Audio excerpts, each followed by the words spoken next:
Bom dia a todos. Vamos dar prosseguimento ao nosso 10º seminário com a nossa última atividade. E hoje nós temos aqui, primeiro, das 10 às 11, nós teremos a conferência do nosso colega Jaidi Hanson, com tradução consecutiva aqui do nosso colega Steve Supan. Vamos tratar de a questão da regulação lá nos Estados Unidos. Depois das 11 às 12, nós estamos aqui com a presença do Montserrat, Dr. Montserrat, que é o coordenador da rede de nanotoxicologia. Então, das 11 às 12, iremos ouvir o Dr. Montserrat. Então, vamos lá. JD. Thank you and good morning. I'm going to basically walk through what different U.S. Regulatory agencies are doing to begin regulating nanotechnology. Nick. Bom dia, que voy a hacer un repaso de lo que están haciendo las agencias reglamentarias federales en los Estados Unidos para empezar la reglamentación de las nanotecnologías. Next slide, please. Stephen had talked yesterday already and actually showed a picture of the White House memorandum that is the directive that agencies are supposed to use to regulate or not regulate nanotechnology. This was a memo from the Office of Science and Technology Policy, the Office of Management and Budget, and the Office of the U.S. Trade Representative. Even though there is an environmental part of the White House, it's interesting to note that that agency, the White House Council on Environmental Quality, is not one of the agencies or one of the parts of the White House sending out this memo.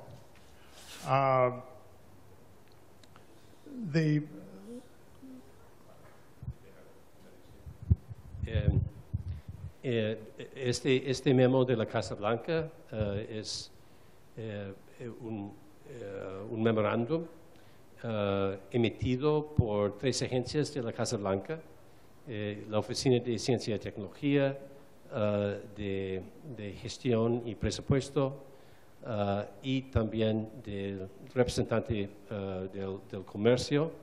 La agencia que no está incluido en este memorándum es el Consejo sobre la Calidad Ambiental.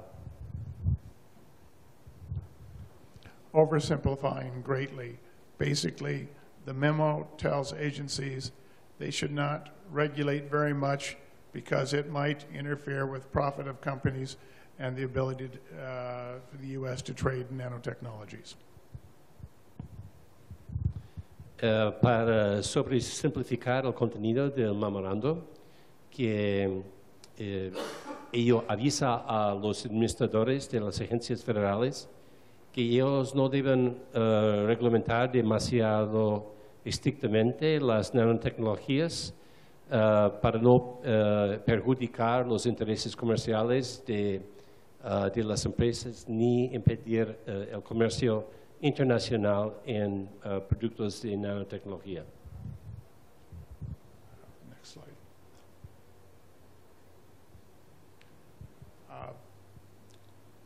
Many of the U.S.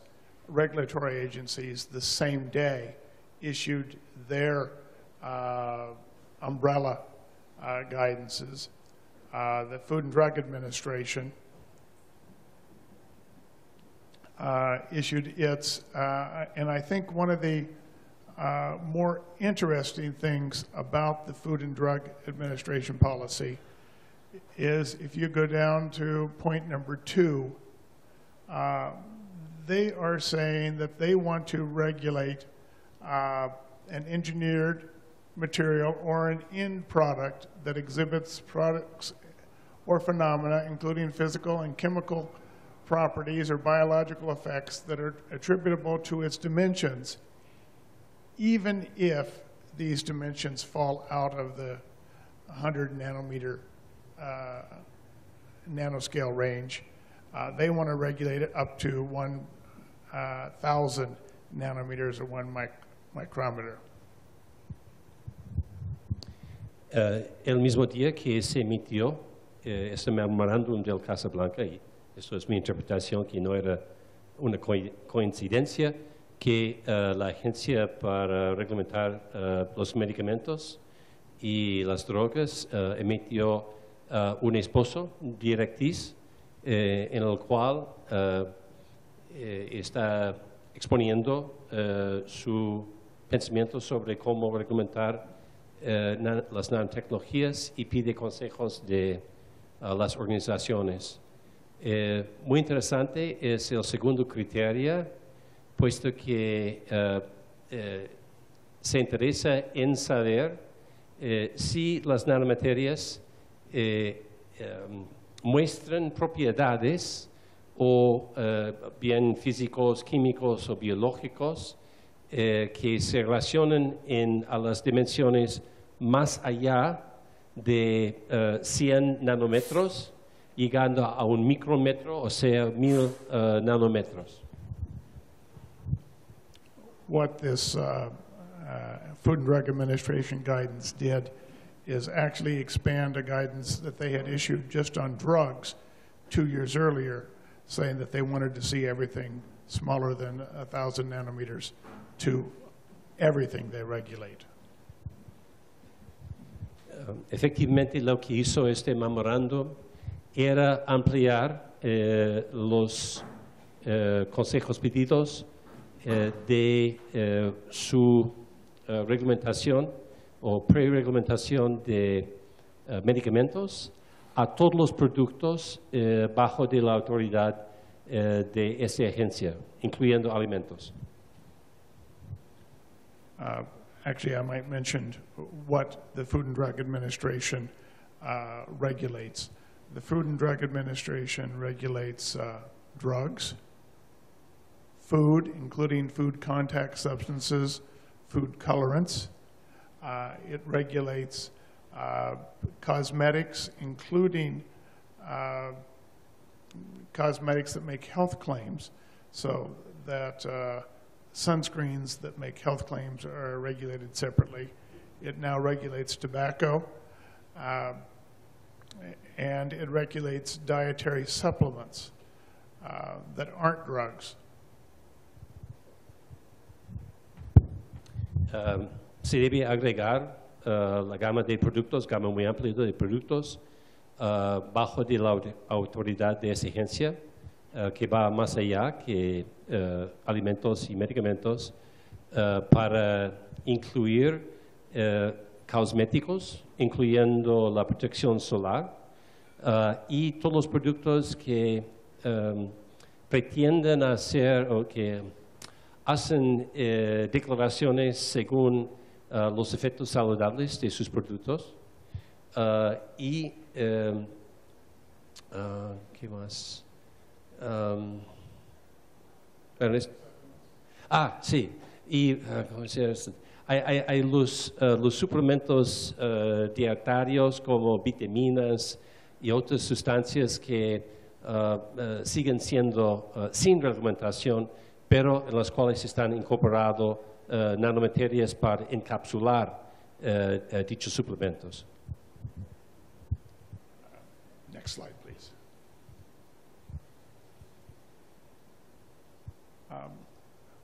One of the things I had mentioned yesterday in a question to another speaker was about nano drugs. I think one of the interesting things about the regulation of nano drugs is, after 10 years, how few nano drugs have been approved in the U.S. And in particular, only 2 cancer drugs have been approved, despite a considerable amount of funding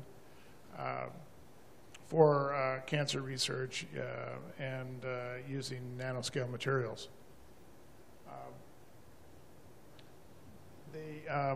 One thing that I didn't mention earlier is that medical devices are also regulated by the FDA, including nano bed sheets for hospitals, nano bandages, nano silver in plastic, many other applications, particularly of nano metal oxides, nano silver being the main one.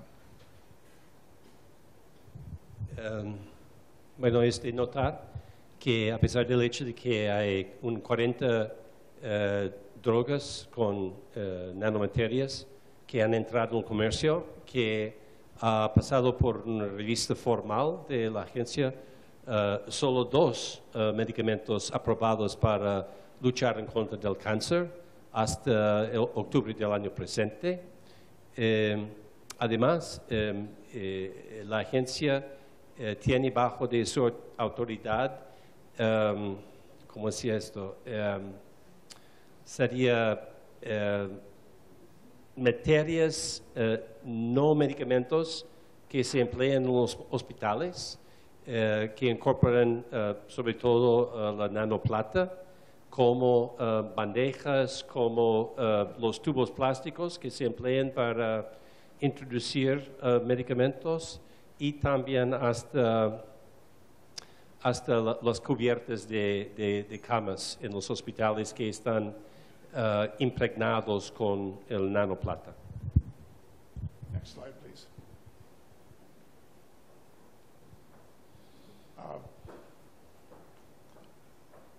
In the area of sunscreens, it's interesting that even though the Food and Drug Administration has been rewriting for many years its sunscreen monograph, it missed several key areas for nanoparticles in sunscreens. And in its research, did not look at nano sunscreens on damaged skin, which is a likely application. Not on my slide, it didn't look at nano sunscreens and children and infants. And it didn't look and didn't even seem to know, and it should have known, that there were spray forms of sunscreens using nanomaterials. So at our petitioning, they have reopened that monograph for more comments.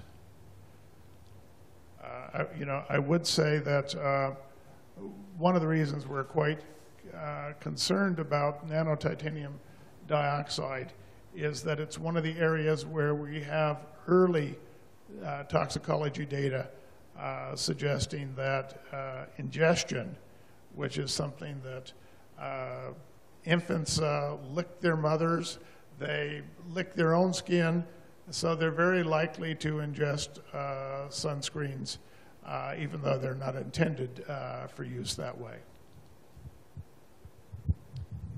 Bueno, es un poco complicado, pero que el Instituto de JD hizo esforzar, bueno, el instituto que se llama el Centro Internacional para Asesoramiento Técnico, ICTA, esforzó al FDA a reabrir un monógrafo para la argumentación de la protección solar, por la razón de que la agencia dejó de evaluar la protección solar en la piel dañada.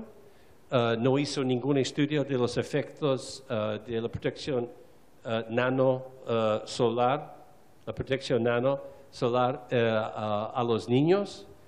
No hizo ninguna evaluación de la protección solar que está en forma de una fusión que se puede aspirar y ¿qué más?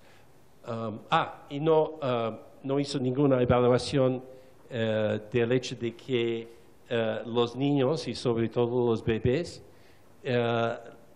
lamen la protección solar.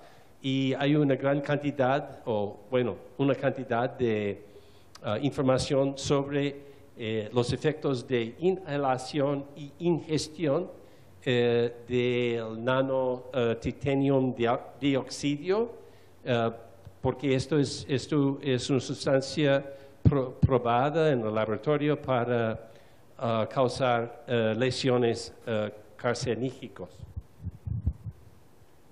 Next slide.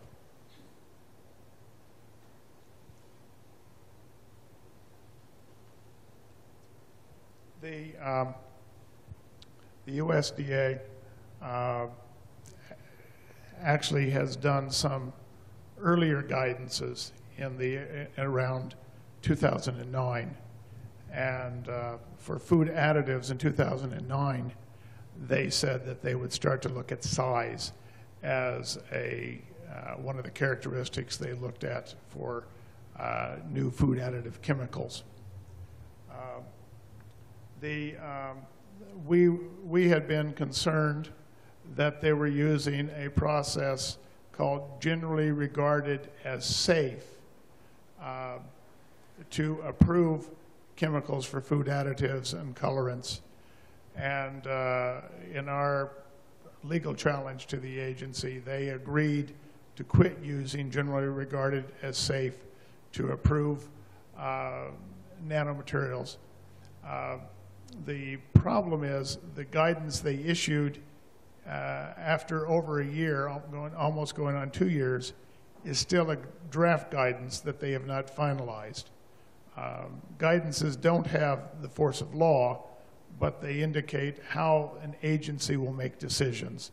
And so if the agency makes a decision in a different way, they could be challenged for being arbitrary or capricious, which is a legal term.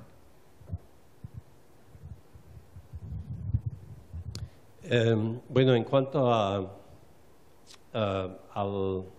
consejo que ofrece la agencia para los aditivos alimenticios, que incluyen las superficies en las donde se preparan las comidas, ICTA hizo un pleito en contra de la agencia que esforzó que la agencia decidió no emplear un criterio que se llama Generally Recognized as Safe, o sea que reconocido realmente como inocua para aprobar nanomaterias para aplicaciones alimenticias, incluyendo superficies para la preparación de la comida.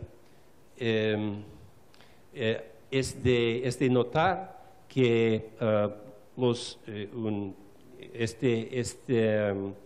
este guía que está ofreciendo la agencia a la industria no está finalizado, que ha quedado en esposo por más de 2 años, y de todos modos este consejo, el guidance, no tiene la fuerza de ley, sino es para mostrar cómo está pensando la agencia sobre la nanotecnología.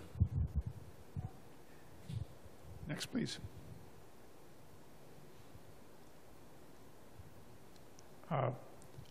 Cosmetics law in the United States is incredibly weak. Basically, the U.S. Food and Drug Administration accepts the word of cosmetic companies that they have done research on the safety of their products.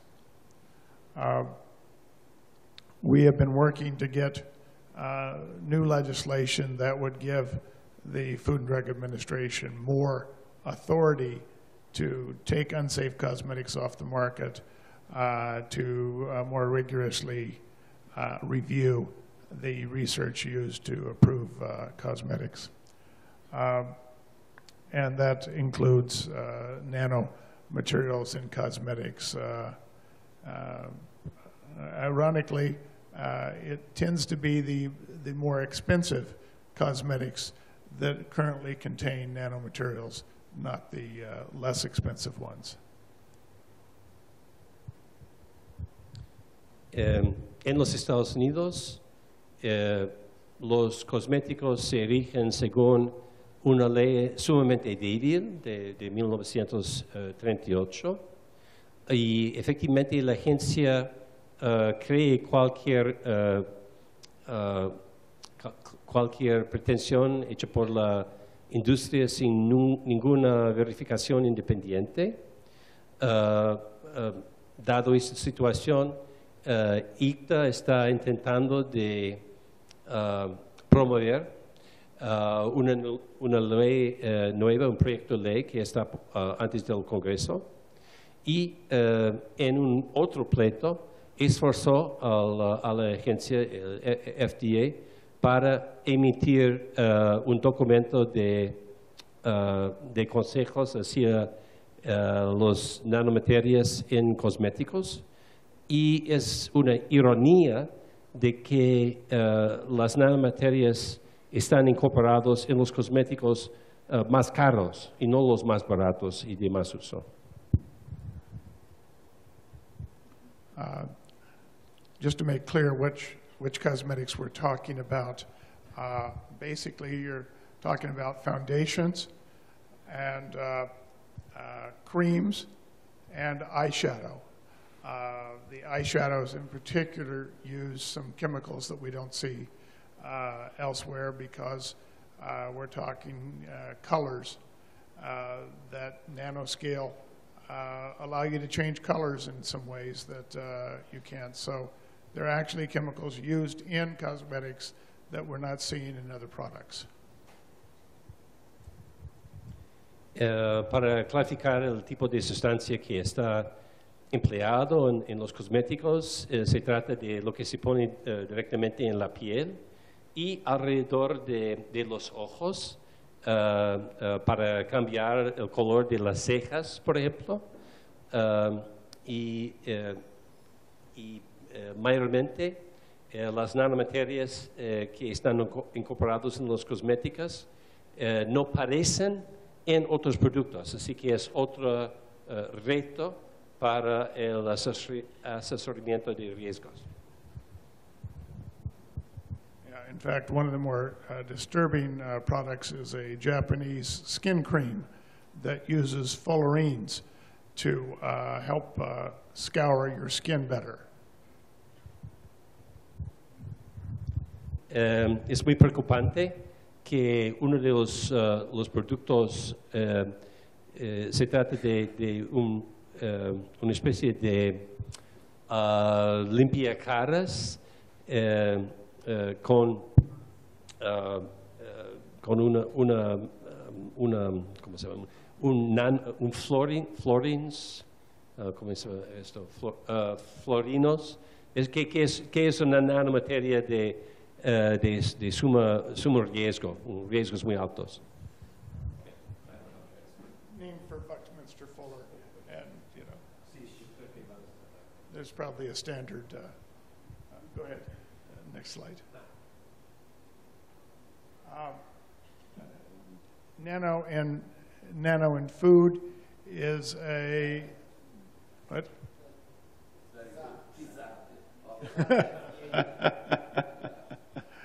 Well, that's not his official title, but he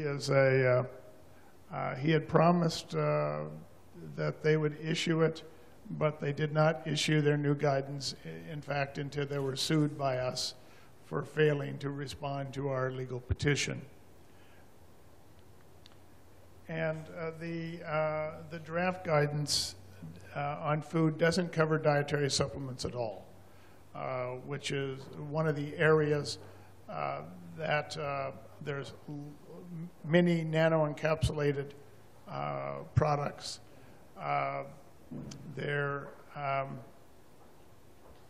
In maybe one of the first political scandals that involves a politician in nanotechnology, the governor of Virginia's wife represents a nano-dietary supplement company. And the governor is being accused of being bribed to promote this product in the state of Virginia. That has not been resolved yet, but it's only noteworthy because it's the first time a nano product in the U.S. is actually involved in a scandal. Bueno, que el jefe del FDA anunció en junio de 2011 que se iba a emitir un consejo sobre el uso de nanotecnología en los alimentos, pero no hicieron nada hasta, de nuevo, otro litigio por parte de ICTA. Aún así, los consejos emitidos no aplican a los suplementos dietarios que están bajo el control de otra ley muy flojo.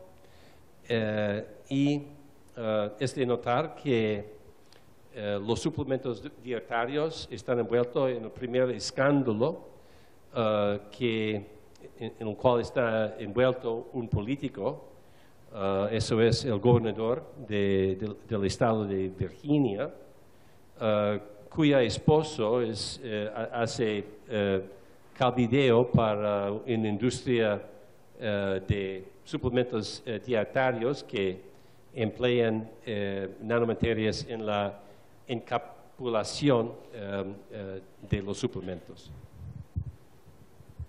Next, please.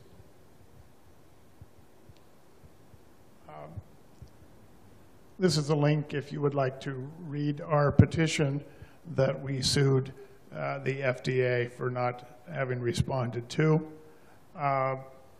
We basically requested the FDA in 2006 to take a number of regulatory actions, most of which it hasn't taken yet. I'd say the most important result of our petition to date is that the FDA agreed to quit using the generally regarded as safe to approve nanomaterials in food.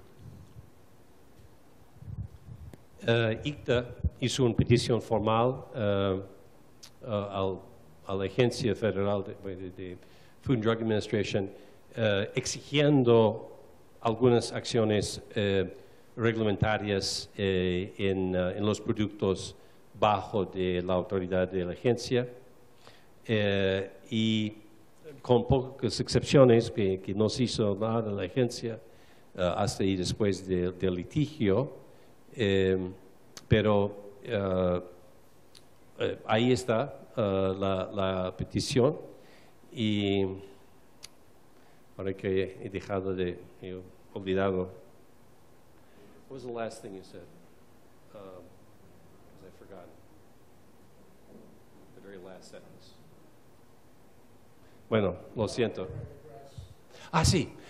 Y el logro más importante de esta petición y litigio es que la agencia ha decidido que no se puede considerar como una sustancia en su forma nano como reconocida realmente como inocua, porque la agencia ha reconocido su forma macro como reconocida realmente como inocua. One of the problems in regulating nano at the Food and Drug Administration is that the laws are pretty weak laws to begin with. And so the best regulation is of nano drugs, and that's because the law there is the strongest and it requires major testing before something can be approved.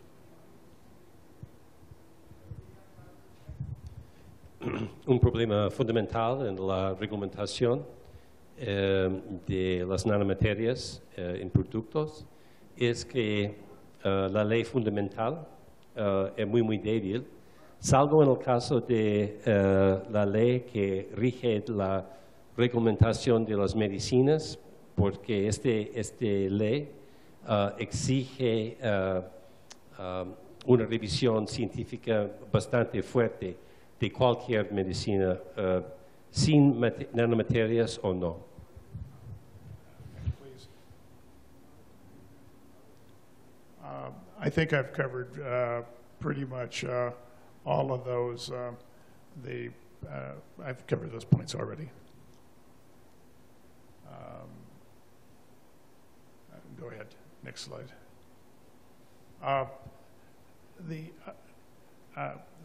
Food in particular is divided among a number of agencies in the U.S. government. The Food and Drug Administration covers part of it, but also the U.S. Department of Agriculture covers it. And organic food is regulated by the Department of Agriculture, not by the Food and Drug Administration. La reglamentación de los alimentos en los Estados Unidos está dividido entre varias agencias y en el caso de los alimentos producidos por métodos orgánicos, que ellos caen bajo de la autoridad del Departamento o Ministerio de Agricultura, y tal como se muestra aquí, el Consejo para las Normas para Alimentos Orgánicos recomendado que se excluyan cualquier nanopartículo de los alimentos orgánicos que sean menos de 300 nanómetros. Y can I just add? I mean, esto se trata mayormente. This is mostly about packaging, right? Well,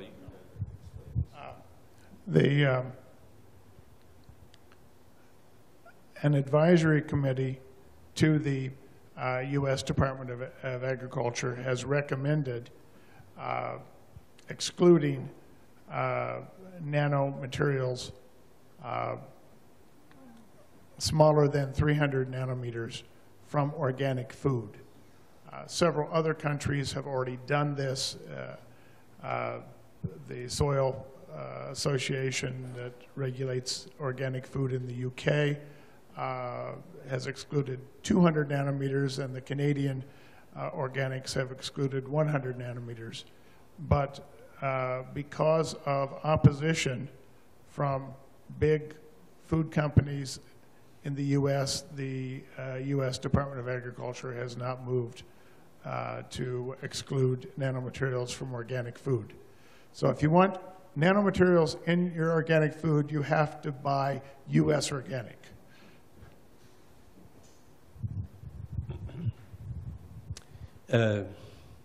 Bueno, que este Consejo de Normas Orgánicas ha recomendado que no se permitan la incorporación de nanomaterias menos de 300 nanómetros, pero debido a la oposición de la industria agropecuaria, no ha seguido esta recomendación, y esta recomendación sería de todos modos incompatible con las normas europeas y las normas canadienses, los cuales excluyen los nanopartículos que sean más pequeños que 200 nanómetros y 100 nanómetros respectivamente. Next slide. Most of the regulation of chemicals under the U.S. system comes under the Environmental Protection Agency. And there are two major laws, the Toxic Substance Control Act and the Federal Insecticide, Rodenticide, et cetera, basically Pesticide Act. The Toxic Substance Control Act is a weak law. I mentioned it yesterday. It hasn't even been able to ban asbestos. It regulates nanomaterials as new uses of previously approved chemicals. So carbon nanotubes are regulated when they're as a new form of carbon. And the regulations, I addressed those yesterday. The strongest law related to nano is actually the pesticide law. And we have petitioned the EPA to regulate nanopesticides like nanosilver, nanocopper, nanotitanium dioxide under the pesticide law.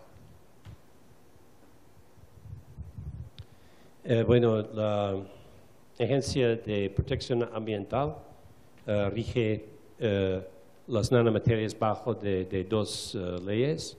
Uno, el control de sustancias tóxicas, muy débil. El otro, efectivamente, es una ley que se trata de toda clase de pesticidios. Y bajo de esta ley más débil, la agencia ha intentado de reglamentar nanotubos de carbón sin éxito, pero bajo de la ley de pesticidas se va en un proceso de reglamentar la incorporación de nanomaterias, sobre todo nanosilver y nanocobre, nanoplata, nanocobre, en pesticidas, pero este esbozo de una regulación se ha quedado en la oficina de la Casa Blanca tratando de un análisis de costo y beneficio en esta oficina de gestión y presupuesto. Next slide. You covered in Spanish what I didn't cover in English, which is fine. The other area, and it's in one of the slides, they showed funding of U.S. nanotechnology yesterday, and the Occupational Safety and Health Administration, which protects workers, is one of the most poorly funded, but they're particularly concerned about exposures that workers have to nanomaterials. And they are trying to use their existing authority to pressure companies to do a better job of protecting their workers. So far, they haven't brought any legal actions against a company for failing to do so.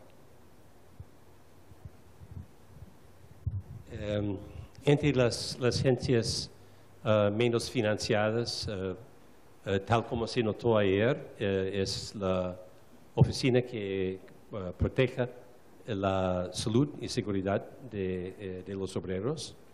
Y esta oficina, el OSHA, ha intentado de trabajar con la gran empresa para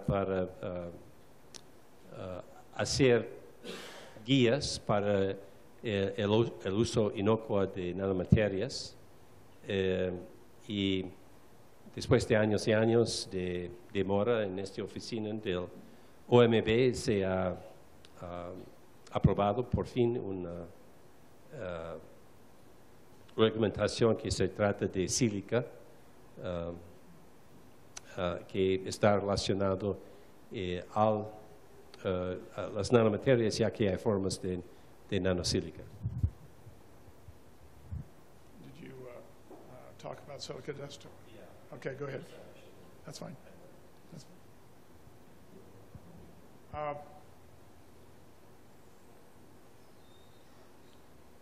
What we, the EPA also issued its draft guidance on June 9th, 2011, as other agencies did. And basically their language is a little stronger, particularly on what they'll do with pesticides, because their law is stronger than some other agencies with respect to this. Because they couldn't get the White House to approve their pesticide regulation, they are begging companies to provide them more information on what they're doing, particularly on nanosilver. They have also done something that we mentioned the other day. They've conditionally registered products from 2 companies that are nanosilver. Actually, 2 of the 3 products are nanosilver, nanosilica combination products. And I showed a slide yesterday of the deficiencies of one of those products in terms of not having toxicological data in most categories, particularly human health and human reproductive health. Bueno, este mismo día como el memorándum de la Casa Blanca que la Agencia de Protección Ambiental anunció sus planes para recoger datos sobre las nanomaterias en pesticidas, pero hasta el momento sigue en un plan voluntario de rogar a las empresas que entregan dichos datos y entre tanto la agencia ha dado la aprobación condicional o provisoria a 2 productos que incorporan nanoplata y nanosílica, a pesar del hecho de que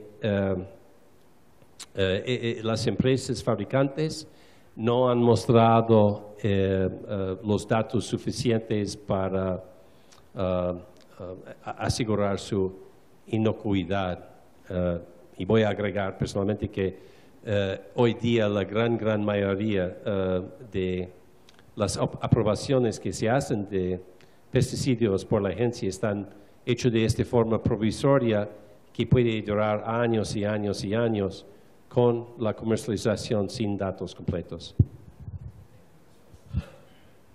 Now, what our organization and some of our colleague organizations will probably do at the end of the year is we will sue the White House and the Environmental Protection Agency for failing to follow pesticide law with respect to nanopesticides. And as usual, we will hope we will win.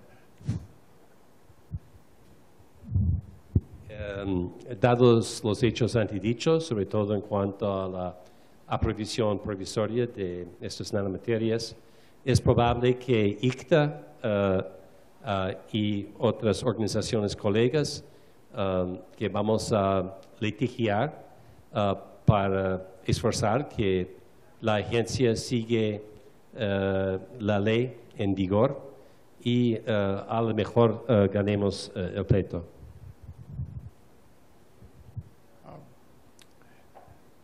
One of the way U.S. environmental law works, very often it is the court and not the agency that requires regulations. And so if we win that case, it will be the first major regulation of nanotechnologies in the U.S. En el sistema norteamericano, es muy a menudo que los jueces y no las agencias reglamentarias exigen el puesto en vigor de las leyes Y si ganamos este pleito, será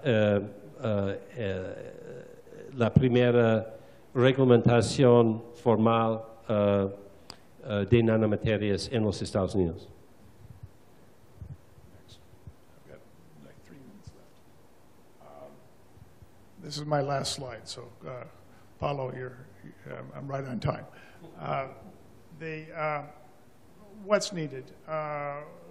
We think in U.S. regulations and other countries' regulations, but I'm talking about U.S. here, that we need to treat nanochemicals, nanomaterials as substances in their own right, that they're different from the bulk scale material, that nano definitions need to be focused on the unique properties of the nanomaterial and the application.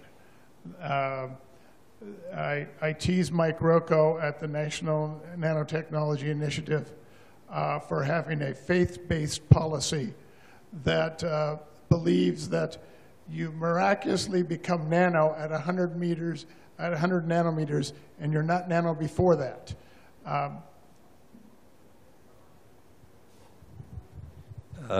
Bueno, lo que hace falta, hay que tratar y reglamentar las nanomaterias por sus propiedades, ya que están muy distintos de esas materias, sus materias contrapartidas en forma macro. Y JD ha dicho que él ha bromeado con Miguel Roja, el inspirador de la Iniciativa Nacional de Nanotecnología, que actualmente la reglamentación de las nanomaterias en los Estados Unidos es un acto de fe, ¿no? Que no es nada que está fundado en datos científicos, sino en lo que está esperando para la nanotecnología. We need reliable safety assays to protect the most vulnerable environments and humans. And one of the reasons I argue that we need to have appropriate nano definitions is that different environments, different applications will pose different risk, and a good safety assay will deal with that. Que precisamos ensayos toxicológicos fidedignos y diseñados para evaluar los distintos riesgos que están puestos por los distintos nanomaterias y bien requerido antes de que los productos estén comercializados. Fast for the last ones. We need to require this safety data before products are marketed, not after they're on the market. We need to label all applications of nanomaterials. In Europe, food and cosmetics are being labeled, but there are other applications that should be labeled too. We need to be able to track nanomaterials from production to use to disposal. And that's... Para concluir muy rápidamente, tal como he dicho, que hay que exigir las pruebas y datos de inocuidad antes de que estén comercializados los productos. Hay que hacer equitaje de todos los productos y todas las aplicaciones. En Europa, algunas nanomaterias estarán equitijado en los alimentos y cosméticos a partir de 2014, y hay que poder seguir el ciclo de vida de todas las materias desde su fabricación hasta que estén puestos en lugares de reciclaje. Last slide. Obrigado.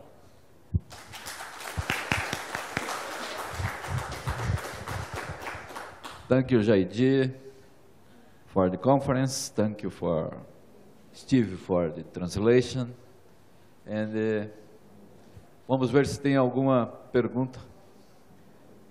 Bianca, here.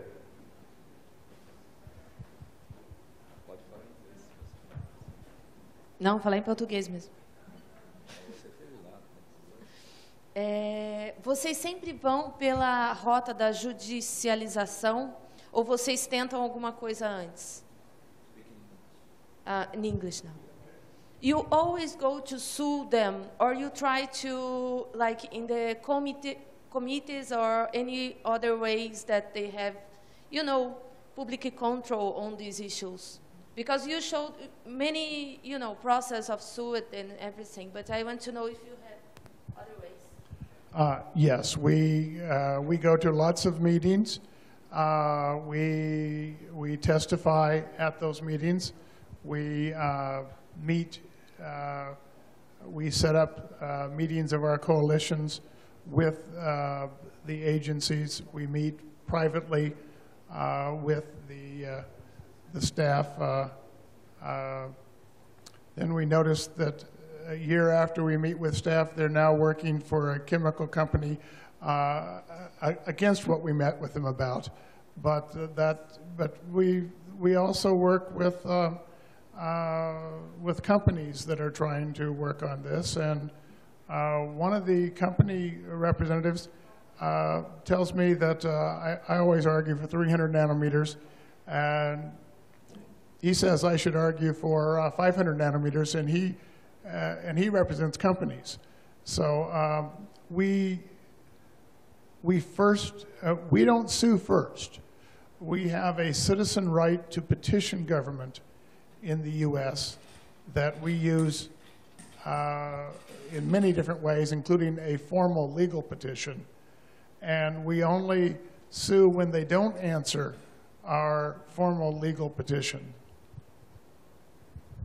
Bueno, Bianca quiso saber si el litigio era el método de trabajo preferido por ICTA, y JD ha dicho que el litigio es digamos, el último recurso después de haber reunido con que funcionarios que a veces un año después están trabajando en la industria en contra de lo reclamado por ICTA, que van dando testimonios en el Congreso, reúnen con representantes de las empresas, y uno de los representantes de estas empresas ha animado a ICTA que exigen la reglamentación de nanomaterias en vez de 300 nanómetros como el límite, tal como ha exigido ICTA, que deben exigir 500 metros como digamos, el cielo de reglamentación. Y entonces, al entregar una petición formal y esperar años y años, ya que las agencias deben responder dentro de un plazo corto de tiempo, después de todo este tiempo, entonces van ante de las tribunas. Alexandre.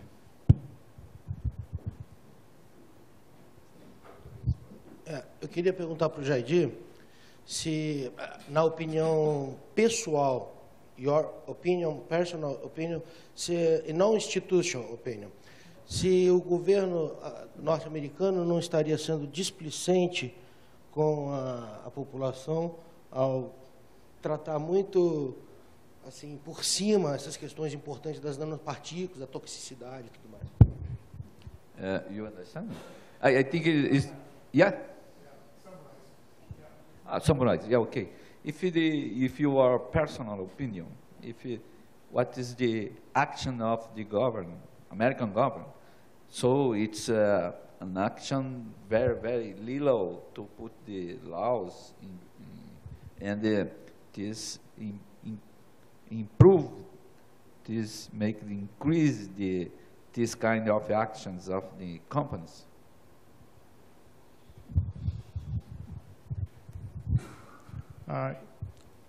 Is the U.S. government doing enough? No. I think you can see from our my slide that a summary of my slides were the U.S. government so far is doing very little bit.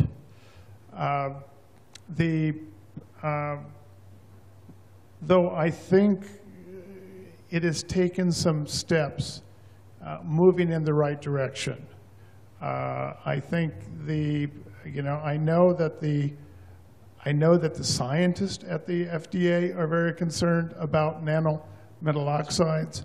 I know that the scientists at the EPA are very concerned about metal oxides. They, by the way, really hope we will sue, because then their recommendations would be forced on the agency by a court, and more would happen. So.